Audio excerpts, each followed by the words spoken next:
Okay, so I think we're going to go ahead and get started here, and others will join in as they enter the call.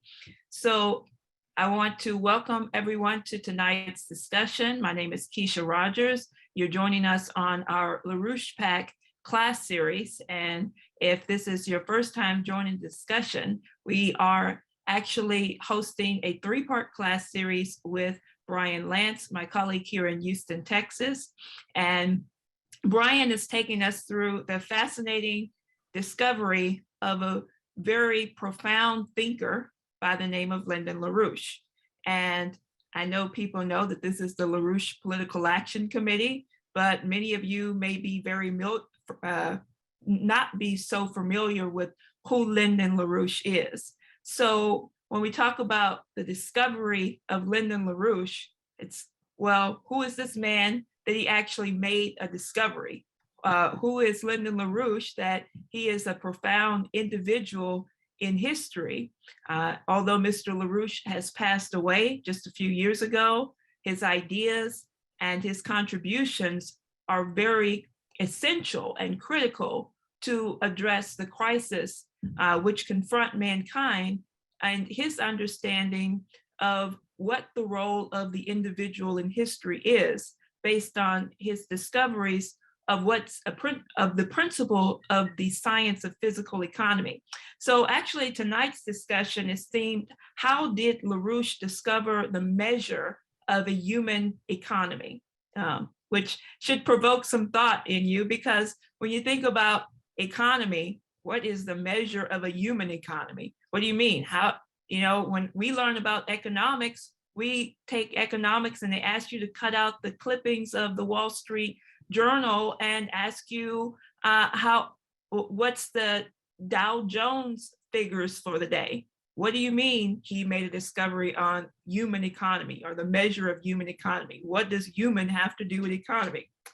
Very interesting question. So Lyndon LaRouche is the most profound and prolific economic forecaster. And Brian is going to get into this in detail. Last week, he actually took you through some of the fundamental discoveries of LaRouche's economic forecast over almost a 60-year period. And he's going to take us through by what method does Lyndon LaRouche make these forecasts and what is his discovery. So I look forward to hearing from Brian on this.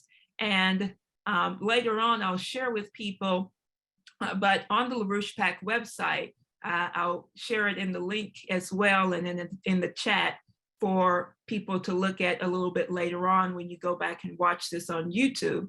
But Lyndon LaRouche on our LaRouche Pack website has a whole history of his discoveries in the science of physical economy and economics, and it's called On LaRouche's Discovery, and it has some exciting videos on the power of labor, and we'll get more into that. So this is the second class. I encourage people to go back on the website and watch the first one, and then to join us next week for the third and final class of On LaRouche's Discovery. And we're trying to put a lot into 3 classes when we think about all of the contributions made by Lyndon LaRouche. So once you hear what Brian has to say, you're going to have a lot of homework to do and a lot to go back and figure out, well, why don't I know more about this profound individual? So Brian, why don't you get us started?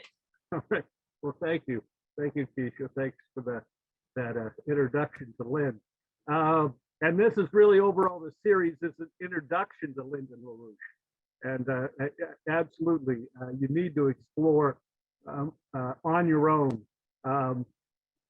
And one thing that Lyndon LaRouche was all in favor of was axiom busting. It's not a straight line. Well, let me just start. I want to begin with just again a note on Lynn's education as a youth growing up. I mentioned this in the discussion after the video ended. last time, but so I want to put it up front here. You know, between Lynn grew up in New England, Massachusetts, and New Hampshire.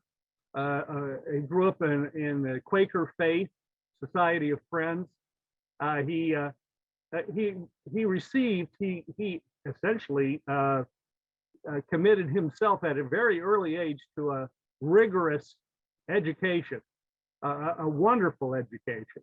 At the age of 12, he decided he was going to work through all the known major philosophers and decide which one was his choice.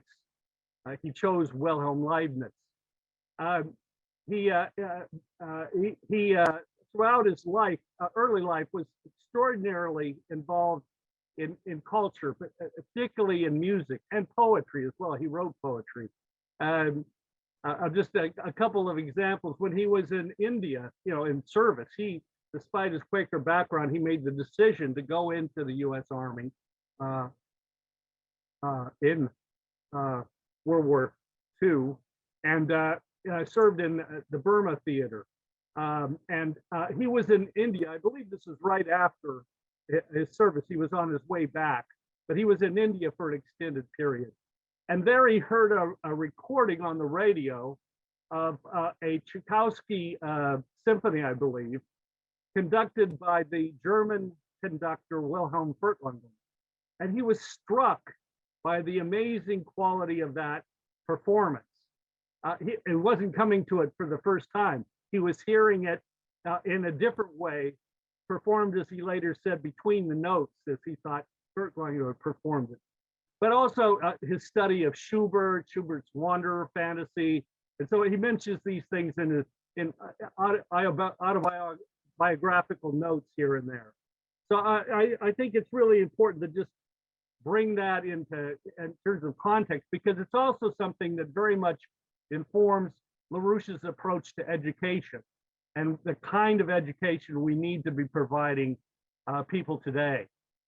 So just to continue, I just would stress the issue of philosophy, but specifically, he's talking about the European tradition of philosophy beginning really, you could say, with Plato and the combination of that Greek tradition, Greek classical tradition with Christianity, but extending into the Mosaic tradition of Philo of Alexandria and into Islam as well. The notion that man is made in the living image of God. And therefore philosophy is what he otherwise termed, to avoid all the confusion about the word philosophy, epistemology. That is the discovery of the underlying hidden axioms that govern one's thinking. That it's this axiom busting, the discovery of new conceptions to order one's thinking and order one's understanding of the world. This is what's critical in terms of the educational process, as opposed to rote learning, memorization, and so on and so forth. So this involves, just briefly, this involves paradoxes. That's what you know first. You know a paradox. What's that? Why is that the case? Then there's the hypothesis, you know, a thought, a cognition. The paradox prompts a discovery of some underlying principle, not visible, but a principle guiding that somehow is behind this paradox that you're confronted with.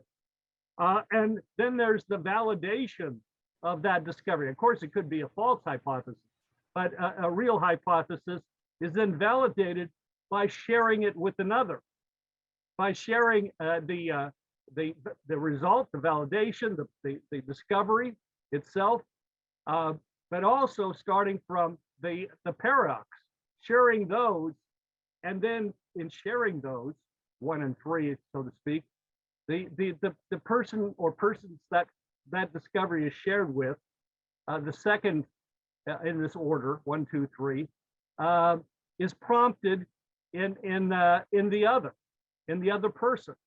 And so cognition, the discovery, is passed on through a process of replicating the discovery, scientific discovery, for example. Or you think of children and children's play and how children actually learn through discovery, happily learn through discovery. This is the process of human cognition, human discovery, human thought, a joyful process. And so I want to start with that. But then I want to just move very quickly here to how did we, many of us now, the baby boomers, when we met, or Lyndon LaRouche met us back in the late 1960s and early 70s. I'm speaking specifically of that period. If we think back, this was a very, this was a tumultuous period. The Vietnam War, the assassinations of President Kennedy, and then Bobby Kennedy, Martin Luther King, Malcolm X. This was demonstrations. It was also, we were, those of us that were in college at that age, the baby boomers that were in college, we were really wondering what the hell was going on, and trying to sort it out. Where was our role? What was happening? And of course, there was the drug, rock, sex counterculture. And I won't belabor that point, but that was part of this environment. Should we drop out? What could be done? Is this just noise? Is this is society coming apart? And it was into this situation that Lyndon LaRouche, still as a young man in his 40s, intervened on his own, based on a forecast or set of forecasts, as I presented very briefly last week, but particularly the 58-59 forecast, 1958-59 forecast of the 60s, which forecast a decline in the US economy coming out of the 57-58 recession. To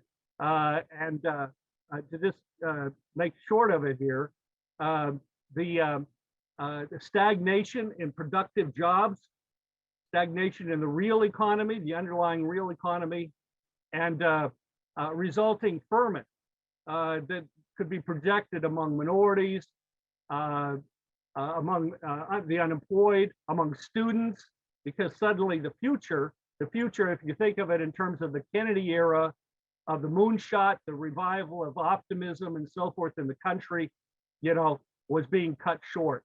That process, the assassinations and so forth, just amplified this process. So, having said that, let me just go to the economics very briefly, and then we'll get to LaRouche and Vladimir Vernadsky, Vladimir Ivanovich Vernadsky, the great biogeochemist of Russia, and we'll explore that a bit. But first, when we met Lyndon LaRouche, and I'm going to use an example, this struck me at the time, and of course, the people attracted to Lyndon, this was in New York City. I was on the West Coast, but initially in the New York City, the Columbia University area, Lyndon LaRouche began classes, equivalent of a one-semester class on his economics. That was the core of it, and began recruiting young men and women, graduate students and others, around an analysis of what this crisis was that was going on, what was happening all around us, what in fact was the opportunity of this moment, what was the opportunity that we needed to seize to take the country forward. Lynn was forecasting, a financial crisis, a global financial crisis, a fundamental crisis, growing out of this situation into the 60s, but in the period around the late 60s and into early 70s.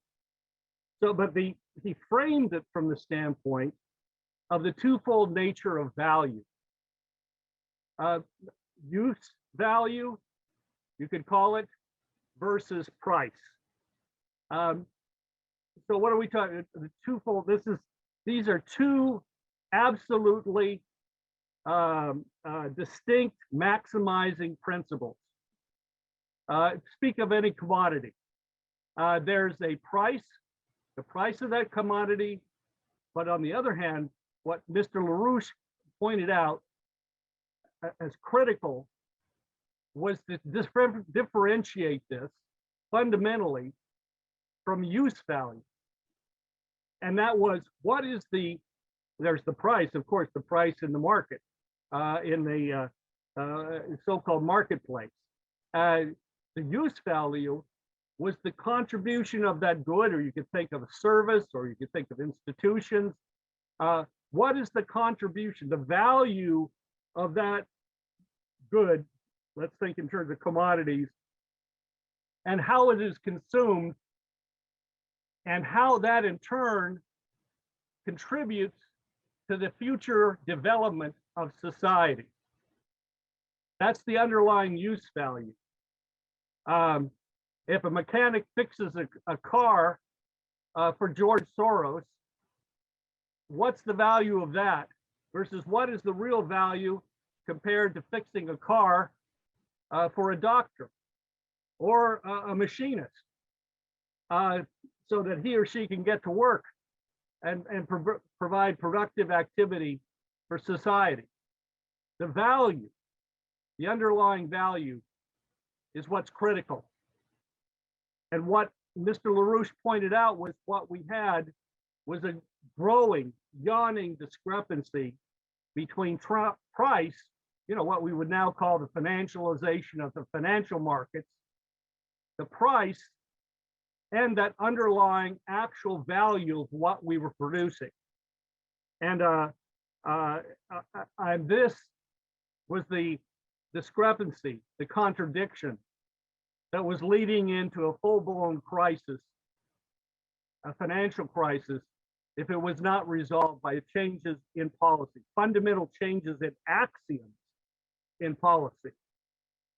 Now correlated with that, not just a correlation, but intertwined with this, was the concept, as LaRouche presented then, of understanding finite resources. Mankind must, and societies must, advance their scientific and technological wherewithal to overcome apparent finite resources. Given technologies allow one to tap certain resources. And of course, the examples are multitudes. I mean, at one time, coal was not a resource. Iron or whatever, electricity, as we know it today. These were developed as resources. But the point is that at any given point in the society's development and its growth of its population, there's an available domain of resources, a manifold resources available.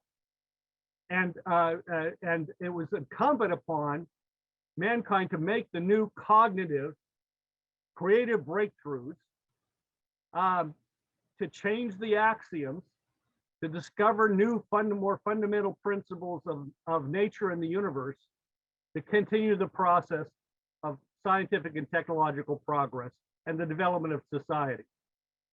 And so just to say, this was really quite a shocker. This was axiom busting for young men and women, baby boomers in college, at that time. I mean, society was already being eaten away by consumerism, for example.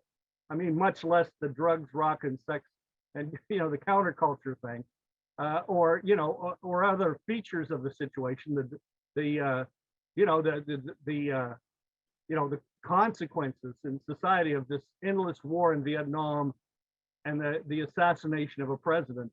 There was the consumerism, completely oriented to, in a increasingly in a zero-sum game of no development in terms of the economy. It was a matter of, of simply marketing to a consumer market in which an increasing portion of the workforce was no longer engaged in actual physical changes on nature, making the physical changes on nature for man. So this was, this was challenging. This was a forecast of the economy.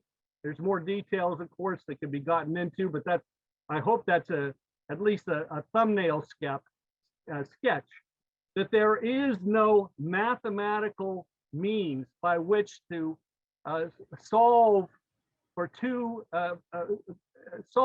a variable, a commodity, a single mathematical solution when you're dealing with two totally independent maximizing processes. Many of us undertook studies. LaRouche immediately put to work. You had to make these discoveries yourself. It wasn't a matter of believing what Lyndon LaRouche said.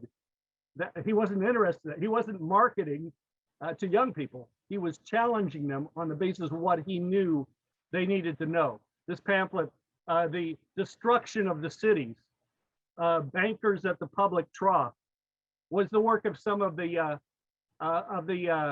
Lynn's collaborators at that time in the early 70s. There in New York City, on transit, on the debt, city debt, and so on and so forth. Just an example of this process. Real estate, the pricing earnings ratio. This is a good example. A slum dwelling is not worth what it looks like. It's worth a multiple of the rent collected on that building, per year. A multiple, a price earnings ratio, and a multiple of that. And then the building is worth, X number of years at that rate of income. That's the worth of the building. Why tear it down? Why replace it? It's already there. It's not worth the expenditure of money. And so you see here the price, the growing distinction between the price of something and the underlying real physical value. And in August of 1971, in the middle of August 1971, the earth shook. The dollar, President Nixon announced the dollar was being decoupled from gold. Within 3 months, the dollar was floating and other currencies floating against the dollar. And the Bretton Woods system had ended. It had ended in a decoupling, a further decoupling, not a recognition of the crisis, but instead a decision, well, we can't sustain the trade deficits with our gold reserve. We can't redeem the dollars held by France and other countries, Germany and so on and so forth, with gold on request. We're decoupling. We're saying, hey, the dollar is going to continue. We're decoupling it effectively from the real economy, and Mr. LaRouche pointed to this as a critical step towards monetarism, further monetizing the economy, just separating it off, a financialization of the economy, and that also required, over the long term, a process of cannibalization. How can you sustain a growing mass of financial paper? And of course, this comes down to us today, on a fixed or shrinking actual physical economic output. The only way you can do it is by cannibalizing wages, cannibalizing investment into capital formation, which began even in 58, 59 in the United States, later in Japan and Germany. This process was underway, and this would lead ultimately, unless again, the corrections, the necessary policies, of a return to American system economic policies in which the financial system is made subservient to the real economy, were put in place. Unless we return to at least the perspective of Franklin Roosevelt and Kennedy in terms of economic policy, we were going in the direction of fascism. And so this was the analysis, and this analysis spread it out across the country. Well, in 1971, LaRouche was proven correct. And no one else, virtually no one, even among economists, had foreseen this. The so-called built-in stabilizers were expected to sustain the economy. The axioms were wrong. The axioms were busted before the eyes of everyone who wanted to look. And so LaRouche's credibility, if you will, took off, particularly among those that have already been exposed to some degree to his thinking and analysis. There was a number of debates set up, among them with Abba Lerner, the economist there at City College in New York, which LaRouche handily won. He forced Abba Lerner, a so-called liberal economist, to admit that Schacht's economic policies, Hjalmar Schacht, the finance minister of Hitler's Germany, that if Hjalmar Schacht's policies had simply been implemented, that is, a process of cannibalization of the economy, austerity, massive austerity, that Hitler wouldn't have been needed.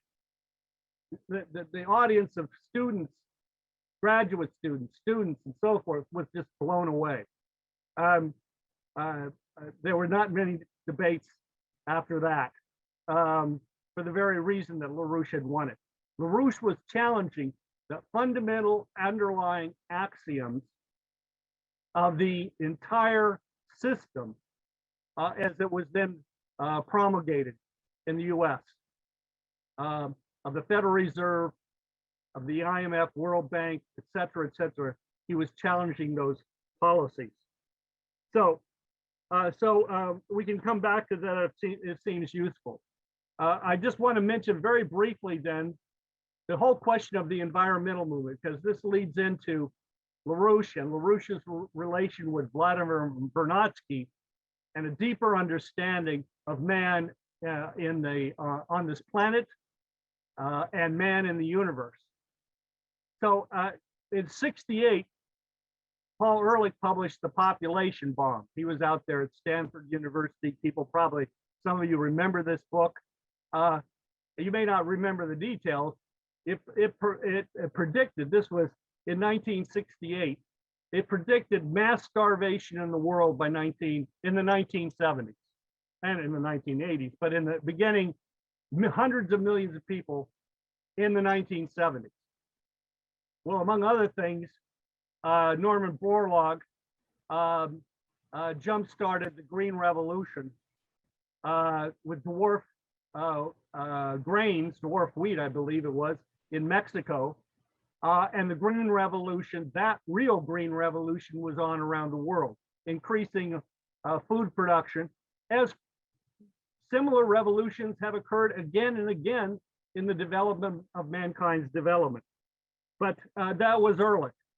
In 1971-72, you had the publication of Blueprint for Survival. This was a British study endorsed by the anointed aristocracy of England and blue bloods like Julian Huxley and so forth.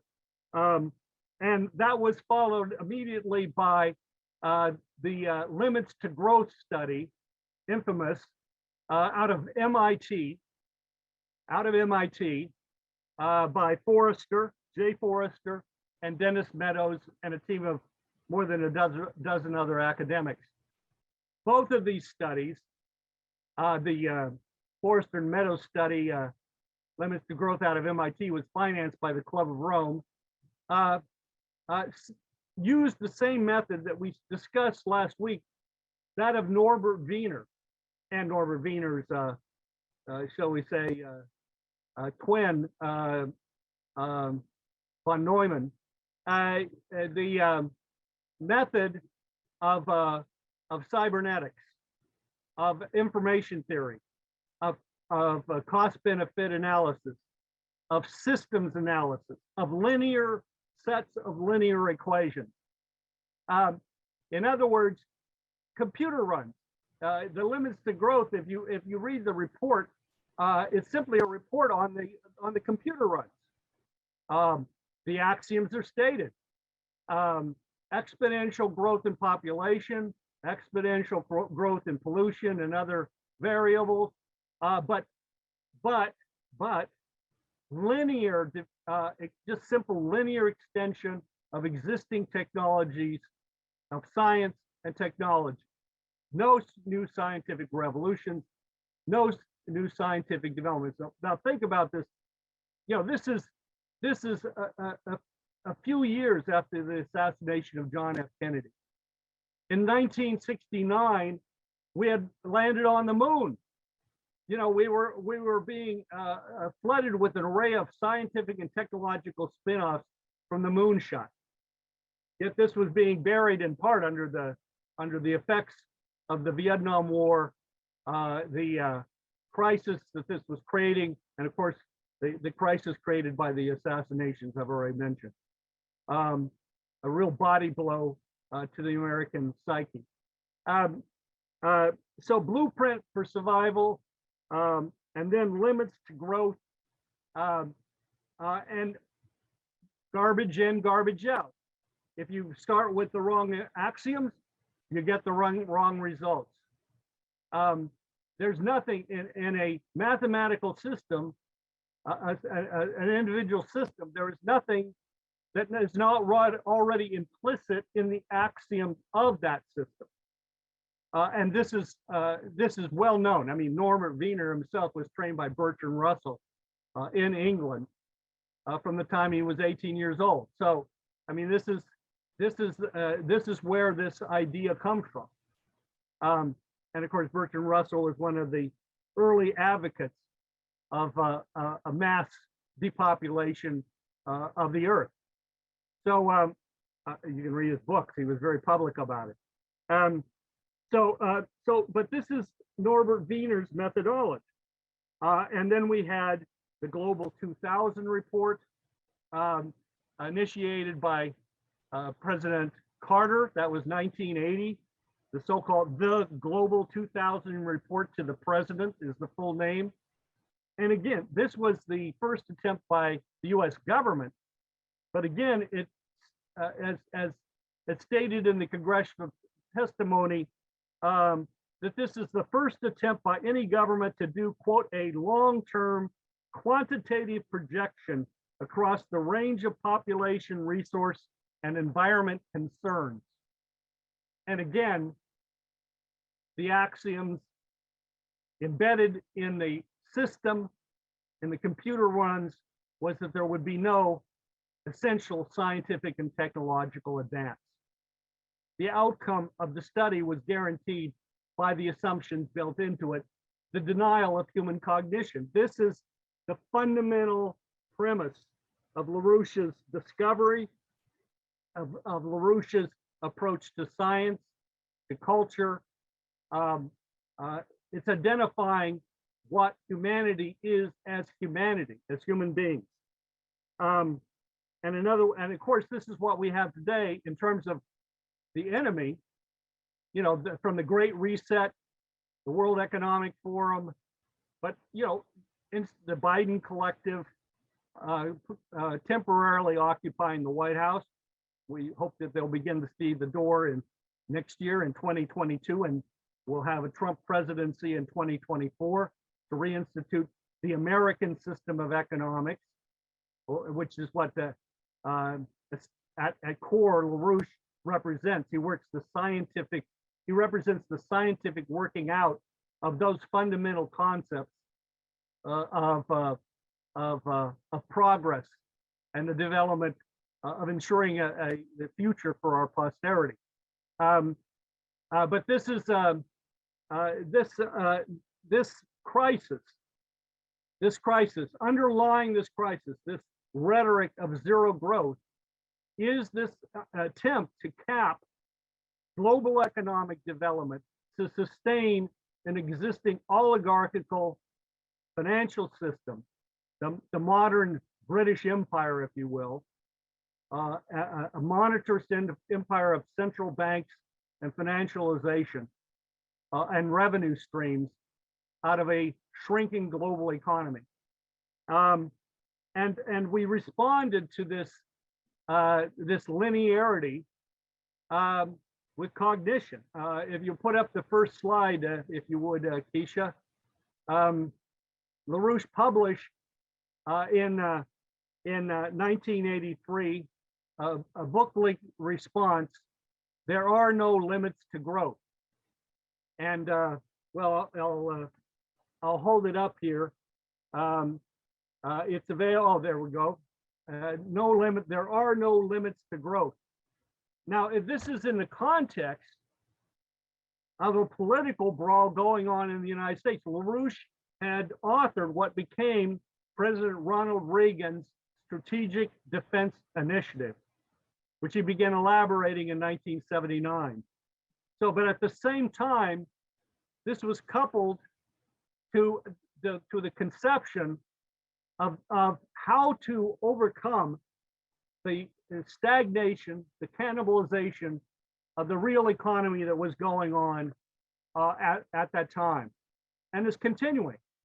But the climate change hoax, the global warming hoax we have today, again, is simply these computer simulations.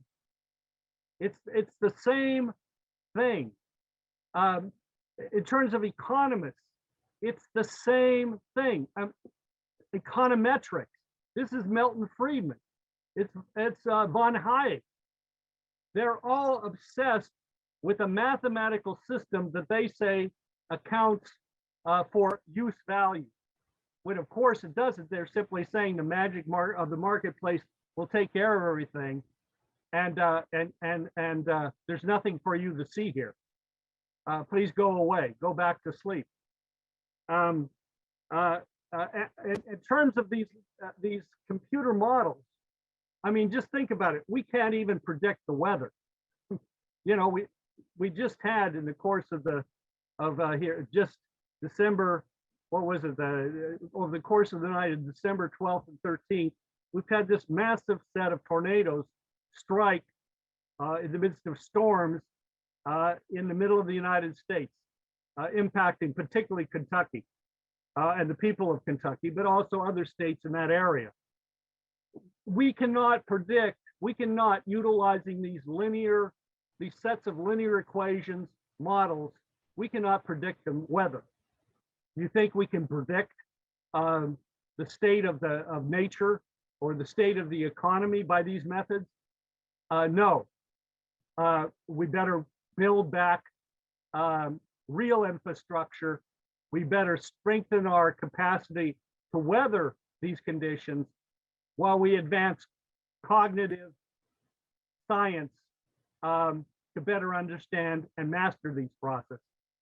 But this linear process or processes do not work.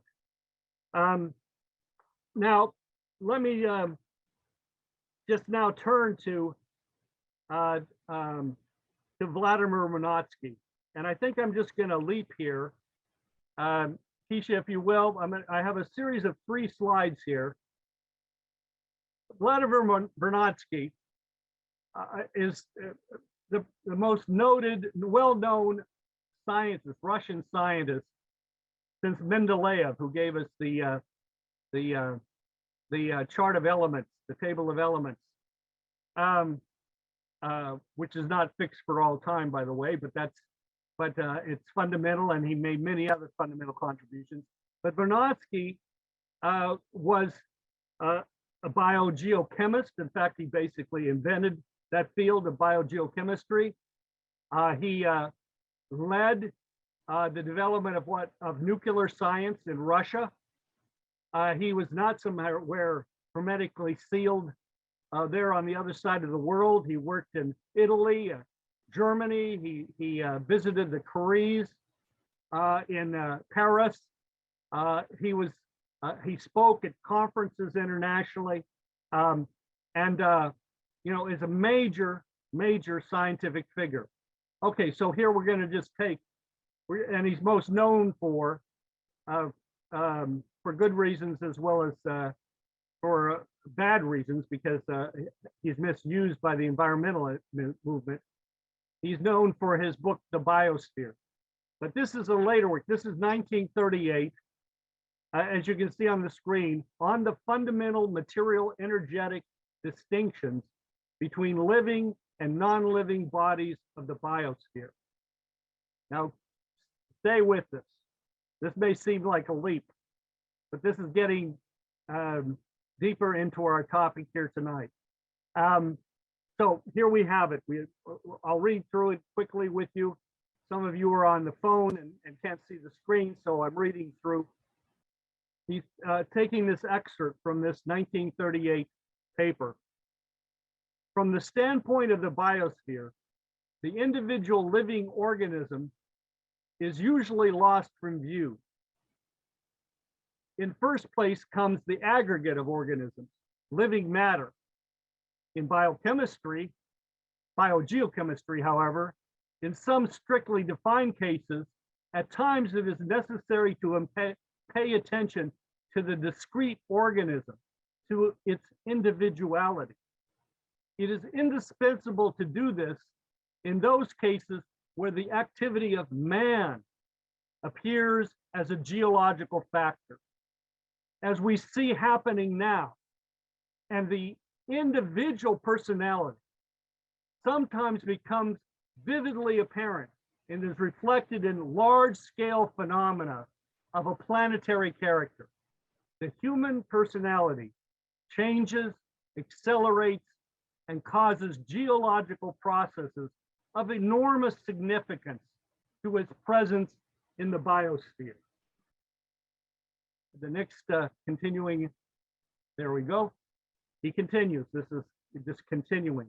We are living in a brand new, bright geological epoch. Man, through his labor and his conscious relationship to life, is transforming the envelope of the earth, the geological region of life, the biosphere. Man is shifting it into a new geological state.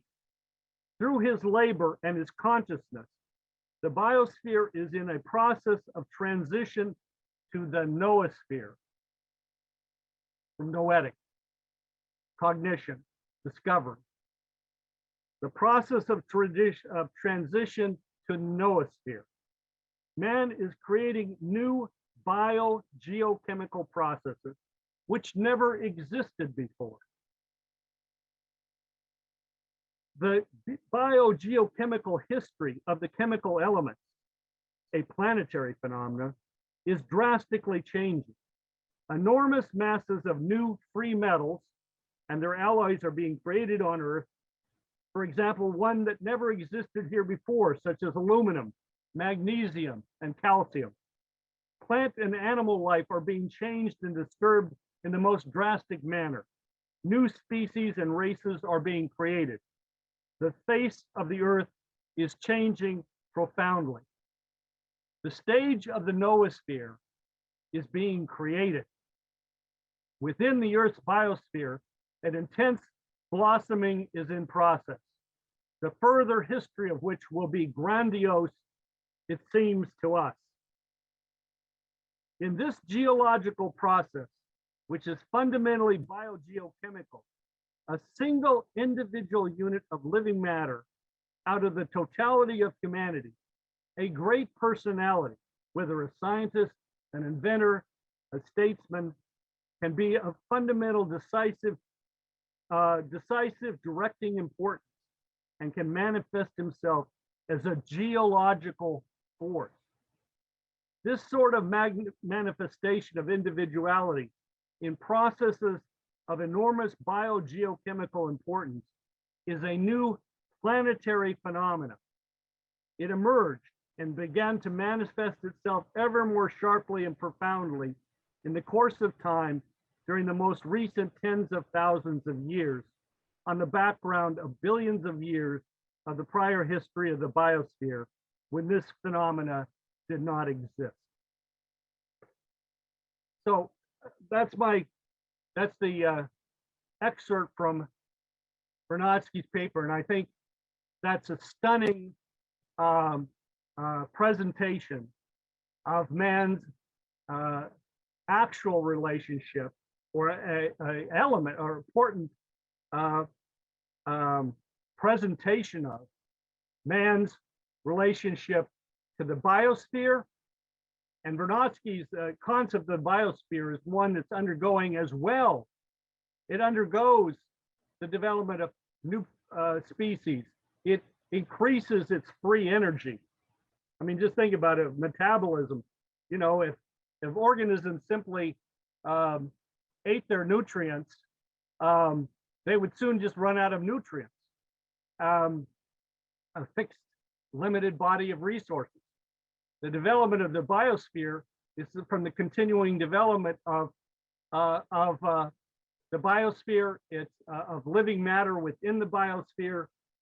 This process is this process of living matter is itself a geological force. But out of this biosphere, as Vladimir Vernadsky has, as we've seen here in this quote, out of this has emerged the noosphere, a new domain. So we're talking about three domains, of non-living, living matter, and man, and man's cognitive capacity. Now, the remaining question, and this I'll just conclude with this, and there is certainly more that could be presented, but I'll conclude with this. Well, how is it that man actually carries out this process of development of the noosphere? What is the means by which he does this? Well, specifically, it's already implicit, I guess you could say, imminent in Vernadsky's presentation. It's the sovereign mental process of individual human beings that stands out as the means by which society in turn increases or improves its practice in the biosphere. Cognitive discoveries by individuals. Again, this idea, as I indicated before, paradoxes that demand hypotheses. The hypotheses in turn requiring validation, the sharing of these ideas, these discoveries, as the very heart of validation. And then finally, the ordering of these discoveries. Each discovery that you make and that you reflect upon, the ordering of these discoveries creates a transfinite ordering of these discoveries.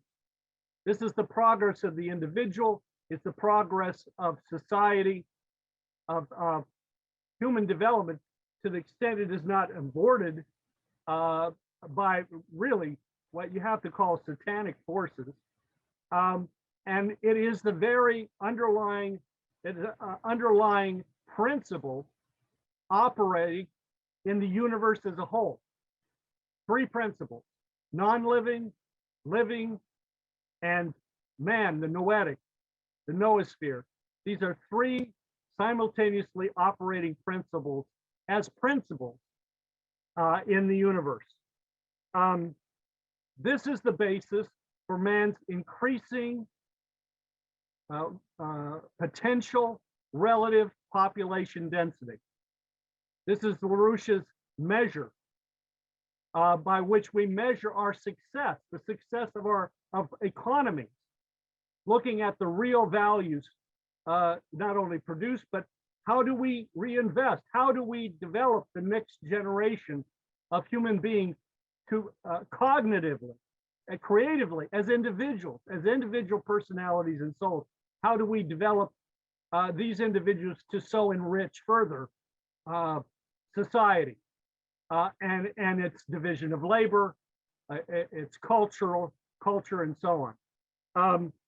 And the measure of this, in the most fundamental sense, or basic perhaps sense, is that we've increased from a few tens of thousands of human beings to a population of 7.9 billion. A population that was earlier thought, even in the 60s, as being impossible to support by these naysayers, these doomsayers, and their linear, blocked thinking. And just finally, I would emphasize all of this is based on axiom busting.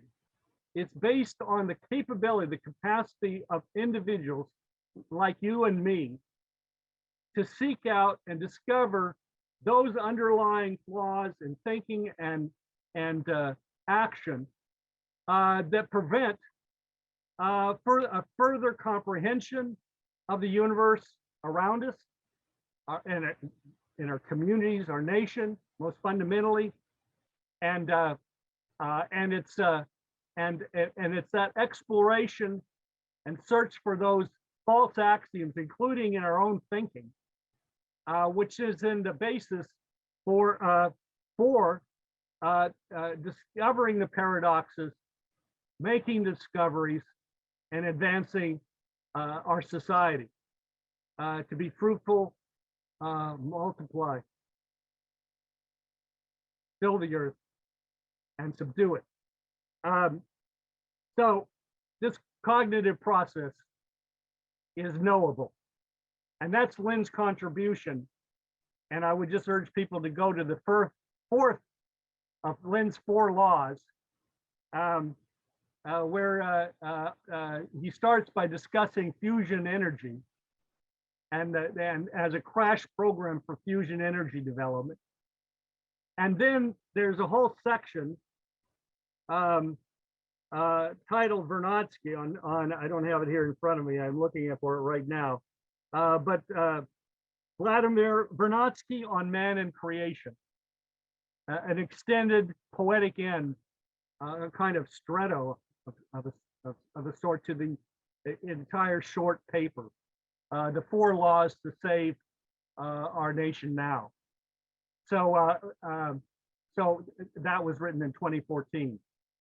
So this is essential to understanding Lyndon LaRouche. So thank you for your attention, and open the floor. Turn it back to you, Keisha.